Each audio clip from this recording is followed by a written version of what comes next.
because I went through so much pain, so deeper than the average person, that on the opposite end, it created this conviction. It allowed me to dream bigger because I needed so much more. The single biggest reason I like sauna and why I use it is because I can compound the healing effects with everything else I want. It's like 5 birds with 1 stone. If you are not sweating and you can't sweat, you are clogged up and your liver's gonna have problems, your lymphatic system's gonna have problems. Foundation we call the daily blueprint. And the idea is, what can I be consistent with on a daily basis that fits my lifestyle that I don't get overwhelmed with?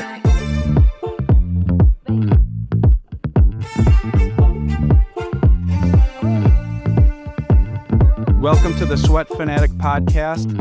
This is the spot where we talk about everything that helps you feel and perform your best. Saunas, sweating, cold plunges, ice baths, biohacking, and more. We look into what can make you recover better, feel amazing, and live your healthiest life. Today, we're jumping into how infrared saunas play a role in gut health with someone who knows the struggle of Crohn's and colitis better than anyone. Please welcome Dane Johnson, health advocate, speaker, and the founder of Crohn's Colitis Lifestyle. Dane, welcome. Thanks so much for having me. I'm thrilled to be here. Saunas have been huge in my personal experiences with autoimmune disease, specifically Crohn's disease, ulcerative colitis, and really helping to reset the mind, the spirit, detoxing, supporting the liver, getting rid of acne. These are all things that I had to focus on. And the sauna was very impactful. And I actually ended up getting a Good Health Saunas myself after looking around and researching all the possibilities out there. So hopefully we can change some lives and make it make sense for people. Yeah, that's awesome. It's exciting to talk to you today because you're the man when it comes to gut health and Crohn's disease and so forth. So my partner, Claire, she was very excited for me to talk to you. So she's really into the gut health and how it all affects our mind and our body. Shout out to Claire. Shout out to Claire. We're going to dedicate this to Claire. Yeah. For those who don't know your story, can you take us back to when you were first diagnosed and how it led you to explore natural healing methods? It's a long story, isn't it? Well, it's really essentially, I think, one of the most important stories in life, which is pain to purpose. When something happens to us that we didn't deserve, and we try our best to spend our money, go to different hospitals, go to the best doctors, and we're stuck and no one can relate, and you can't seemingly get out, 2 things happen. Either A, you break, or B, you revolutionize your whole existence. A was what was happening for me. My life broke down for 3 or 4 or 5 years straight. I mean, I'm not kidding.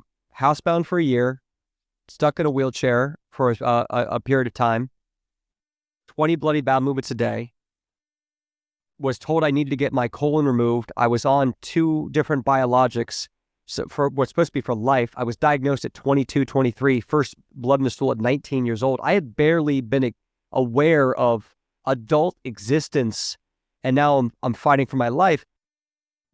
The doctors are telling me there's nothing I can do about it. It's one thing to have something bad happen to you, and when you get over that anger, you kind of go, okay, so what's our plan? And then the doctor goes, well, you can take this immunosuppressant for the rest of your life. That's it. It's like, that's it? What? Come on. Should I do anything else? What else? And I think we're getting there nowadays. I don't think it's as bad in 2025. But in 2011 and 2010, it was just even more so like, that's it. Like, food doesn't matter, nothing you can do. And so it's the story, and I think it's why I'm here and why I care so much and why I've dug in so much. I was saying this today earlier on a training I was doing, is that because I went through so much pain, so deeper than the average person, I've had a worse IBD experience than 99% of people who've been diagnosed. That, on the opposite end, it created this conviction. It allowed me to dream bigger because I needed so much more. Like, if I had just had a little bit of Crohn's and colitis and went SCD and meditated and the symptoms went away and the biologic worked, I wouldn't have had the conviction. I wouldn't have been able to dream to build a global solution, a global home for anyone dealing with IBD, right? So the more pain you have, the bigger you can dream, the bigger the conviction, the bigger the fire. If you find the conviction to go to option B, which is allow it to become the best thing that ever happened to you. Yep.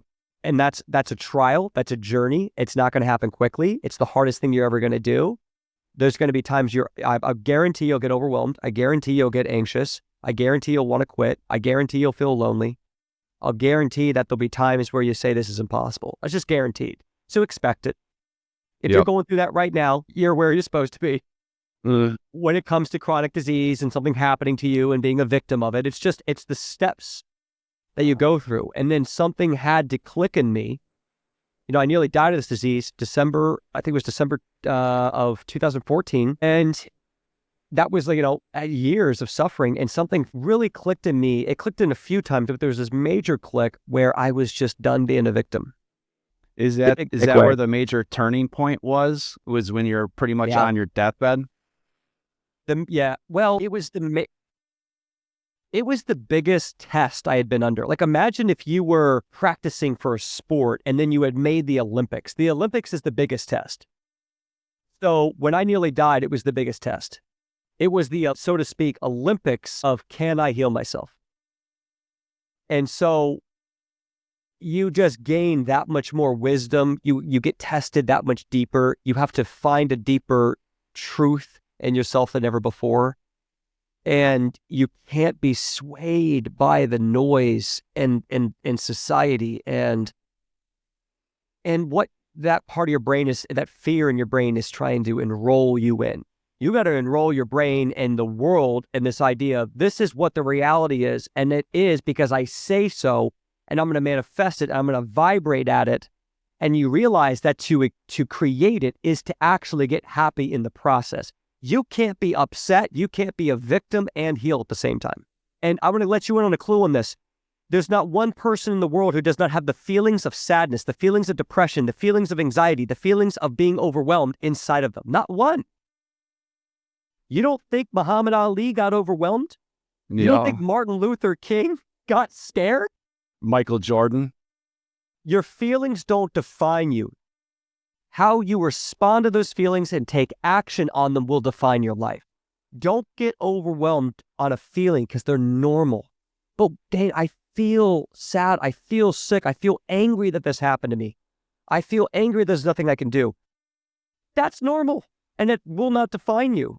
What are you going to do with those feelings? Because they're energies in motion. They're just waves. They're waves, man. The tides come in. Yeah. Emotion, energy in motion. And you can do everything right. You can do everything. I did it all. I did sauna. I did meditation. I did tapping. I did fasting. I did carnivore. You did all these things. And guess what? I will guarantee you will still get the feelings of sadness, overwhelm, anxiety, uncertainty. Because it's impossible to get rid of those feelings because those feelings are part of the ebb and flow, the yin and life of what we call life. The highest of highs come after the lowest of the lows. They feed off of each other. And you know what's beautiful about that? It's exactly why we continue to care to have these podcasts or these conversations. Mm-hmm. If it wasn't that way and there was a way to stop it, there'd be no reason to exist. There'd be no reason to talk. And if there was no reason to talk, then life would no longer be beautiful. So the funny thing is you want the anxiety, you want the overwhelm, you want the sadness, because without it, life is not beautiful. Yeah. Yeah. There's no reason to be. What are you going to do at 75? What do you care about? Right? What do you care about? The idea of purpose comes from feeling, right? It comes from a place of what is and what isn't and how we feel about it. And it's that constant push and pull that makes us want to dance and sing and also makes us want to cry and soul. Mm-hmm. And that's what beauty is. Beauty can't be true without it being fleeting. There's nothing that's beautiful that's not fleeting. So if you want life to be beautiful, this day, this feeling, this love, right? This moment is fleeting, but so is the disease. So is the pain. That was the epiphany. The first thing I did to heal myself was I healed my mind and I healed my spirit. I forgave myself. I forgave God. I created a narrative that this was going to be part of the journey that would give me my best life I could ever had. Like right now, I can't imagine who I'd be without the disease. Yeah. Who would I be without all that pain and suffering? Look where I am right now. Look what I get to do with people. Look what I get to make money as a career, helping people heal from the very thing that nearly killed me. What a gift. Thank you, God. Thank you, God. That's how I view it with the saunas is I help people get saunas and it dramatically improves their quality of life. And they're happy and they feel better and their health is better. And it's like, as I'm a firefighter paramedic in that field, a lot of people say it's the greatest job in the world because you help people. And yeah, it is. And I view it the same way with Good Health Saunas. I'm helping people and making money. Yeah. It's phenomenal. Conscious capitalism, they call that. And I think we see so many examples of how to not make money. Yep. Especially a lot of money, right? Yeah. And we need more examples of high integrity, conscious capitalism, of high impact. And those are the people who we need to be, invest in them as our leaders in this Western world. But, that was the thing. And sauna, the big thing sauna did for me in my healing journey, because it was a journey and there are ebbs and flows, and I'm still on a journey now. Yeah. Sauna really acted as a sanctuary for me. And I'm serious. Because I was doing sauna for a long, long, long time before I ever invested in getting one, before I did infrared, before I got my own Good Health Saunas. And it was when I started to heal, like I was an avid weightlifter, right? I was strong, I was ripped. Yep. I was into it. I've been lifting weights since I was 14. Like I asked my dad for weights when I was 14 for Christmas. That's what I got in the basement, was weights. I wanted to be, I wanted to have a good body and be in shape and strong. I wanted to outperform in basketball and football and swim and I liked being strong. I liked how it made me feel. So I got that bug quick, and saunas, when I got sick, I realized that I didn't have the adrenal health. So when I tried to get back into fitness, I realized that my adrenals couldn't handle me going on a run. My body, I couldn't handle the stress because it is a stress to lift weights. It is a stress to go on a run on your body. And I found that the most optimal stress to give myself when I was no longer anemic, when I had the electrolytes and the minerals, when I had enough weight, was sweat, was sauna. But the reason I love sauna is I could sit there. I didn't have to put a stress. Like when you run to sweat, it's a lot harder on your adrenals. Now, when you're dealing with autoimmune disease and you've been on chronic prednisone, you are going to have adrenal fatigue. That's one of your main problems. So every time you feel like, man, I get stressed, I have a bad day, and then my body freaks out, 9 times out of 10, there's adrenal exhaustion and adrenal fatigue connected to that. So I started working on my adrenals and I would go into the sauna. Now, a sauna is a stress, but I would balance that stress by meditating in the sauna. Yeah. So when my body felt that my heart rate went up and started hitting 80% max heart rate, and I started feeling that pressure of get out, my eyes were closed, my body was open, and I would do, 3-4 second inhalation exhalations, and I would calm my body down, and I'd ask my body to be calm in the space of feeling this pressure, feeling this stress, feeling this. And that was working on my heart. That was releasing toxins from my body. It was giving me a dopamine hit. A lot of people don't realize sweat will give you a great dopamine hit. If you were trying to come off alcohol, drugs, sugar, you need to replace where you get dopamine. Yep. And sauna can be great for that. And also, if you're scared that's going to kill me, it's going to turn into cancer, sauna will reduce disease, all-cause mortality up to 40%. Now, that clinical research is in more of a dry sauna, but still, you heat the body. I like the hybrid Good Health Sauna. That's the investment I'd go for. I'd spend the extra money to get the hybrid up to 165 because I had the 140 infrared. I love the 165 way better just because I can get in there, get it done. And I like the higher temperatures, which is what a dry sauna is. For it's sure. Just higher temp.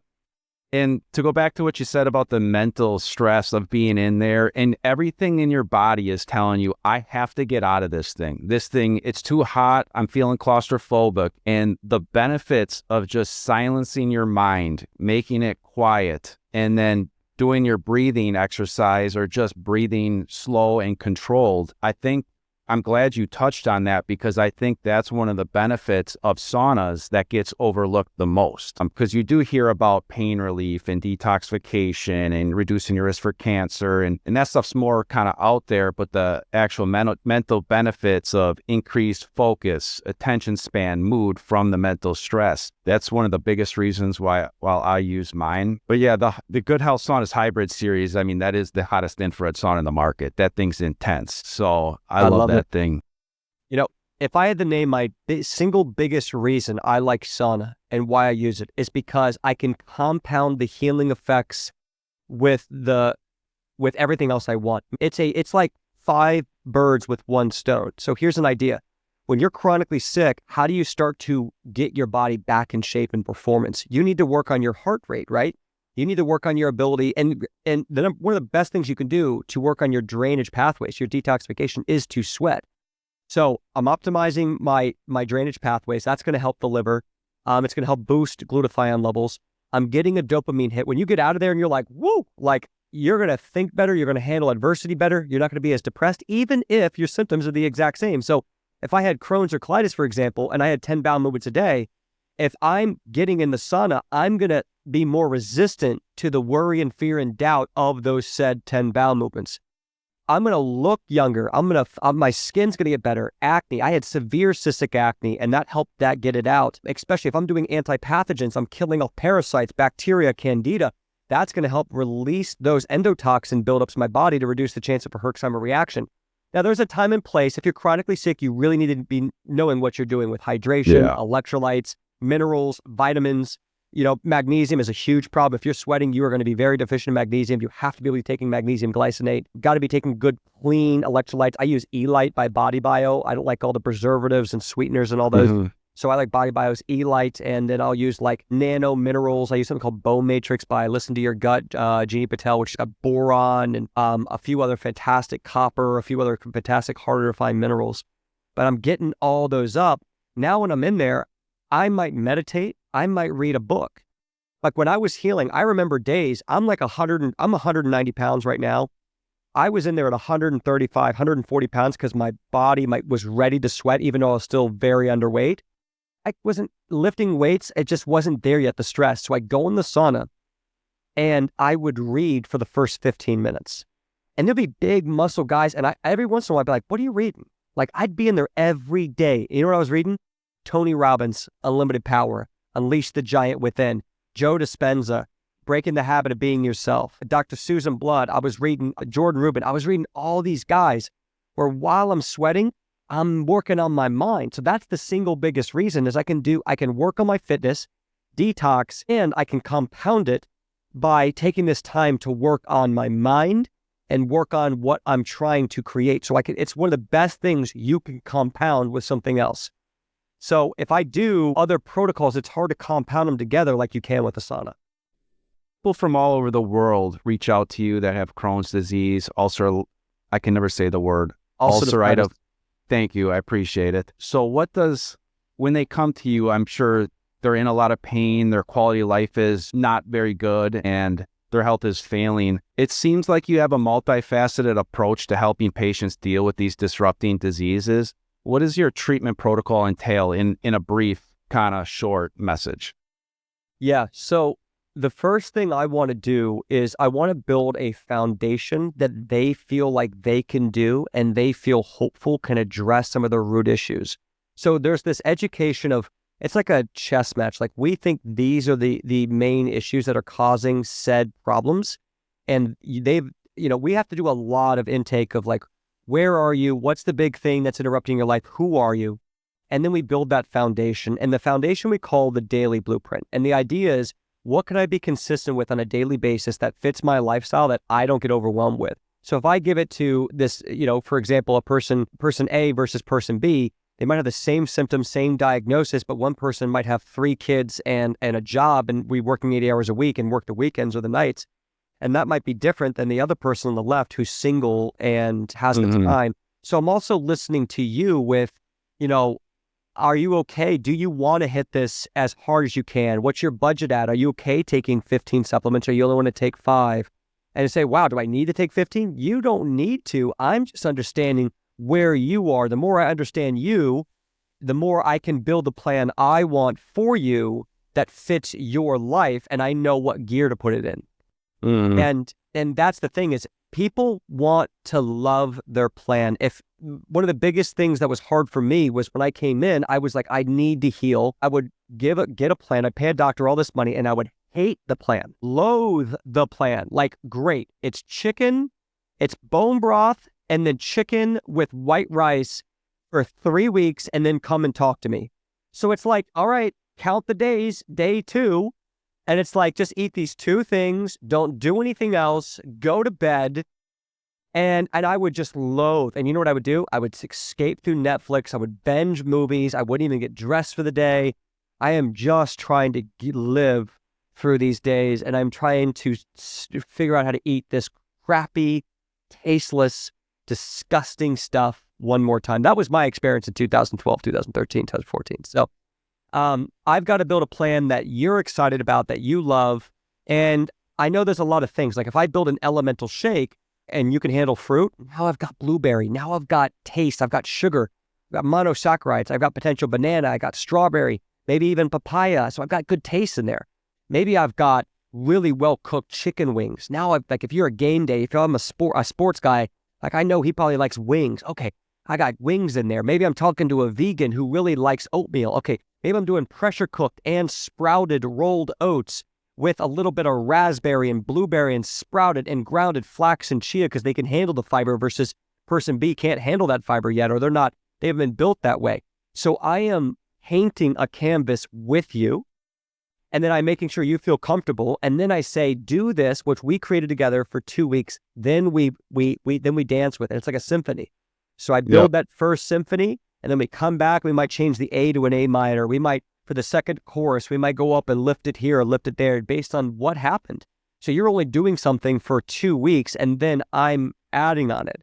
So I'm getting to know what your dreams are, what you're excited about. Like if I'm dealing with an athlete, I'm like, Sauna is going to be great for you for your heart rate variability. It's going to be great for that dopamine you're always looking for. It's great to get rid of these toxins. If I'm dealing with someone, I find heavy metals, mycotoxins. If I'm dealing with a girl, this is a notorious answer I get from a lot of young women, is that they never sweat. Well, I never sweat. I go to the gym and I do a few butt exercises and I never sweat. And it's like, and it's like, maybe it's a grotesque thing. They don't feel pretty or something, but if you are not sweating and you can't sweat, you are clogged up and your liver's going to have problems. Your lymphatic system's going to have problems. Yep, you are exactly right. I hear that all the time with people. That I'll have couples come to me and they're like, okay, either the husband wants to get the sauna or the wife wants to get the sauna. And then the other person will be like, well, this is more for them because I don't really sweat. And that's the first thing. What you just said is exactly what I tell them. I go, hey, this thing's going to flush out every pore of your body. Every square inch of your body is going to rain sweat off your body. And the more you sweat, the better you feel, right? And balance. And then your body's balance to a balance of that. Like you don't want to be sweating 7 days a week for an hour. Unless you're a highly conditioned person. Yeah. Right. And then I'll be like, your body starts to adapt to it and you start sweating easier. But also you got to make sure you're hydrated, right? Because if you don't have anything inside of you, you don't have anything to sweat out of you either. So, but I get a lot of people that will come to me, weeks, months after, and they'll be like, you're right. Once they started using the sauna, I am sweating a lot more, and it's done wonders for my health. If you enjoyed this episode, please like, share, and subscribe. Comments. We always love to hear from you, and I always love to hear from you. That helps us out tremendously. Check us out on YouTube, Spotify, Apple Podcasts, anywhere that you see podcasts. I'm Eric Krolowitz. I'm the host of the Sweat Fanatics Podcast, and get out there and sweat.